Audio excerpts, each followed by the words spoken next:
Il y a plusieurs manières de découvrir les évangiles. On peut commencer par celui de Marc, le plus court, et suivre Jésus au fil de ses rencontres, petit à petit, par la manière dont il parle et agit. Jésus dévoile à ses disciples qui il est. On peut aussi choisir de lire le texte d'évangile pour chaque jour. Les évangiles sont constitués de textes de styles différents. Les récits racontent la vie de l'homme, Jésus, les événements qu'il a vécus dans les années 30 et le quotidien partagé avec ses disciples. Les paraboles sont des petites histoires. Jésus y parle en images simples du royaume de Dieu et du pardon que Dieu donne. Les évangiles comprennent aussi beaucoup de prières ou de discours, paroles prononcées par Jésus et transmises par ses disciples. Les évangiles pour aujourd'hui, écrits en grec à l'origine des évangiles, sont parvenus jusqu'à nous grâce à la longue chaîne des croyants.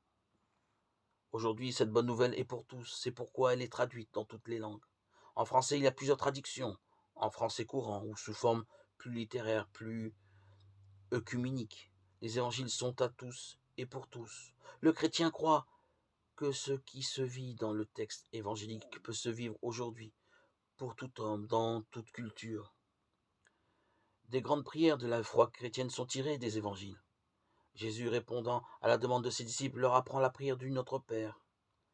La prière de la Vierge Marie est extraite de l'évangile de Luc.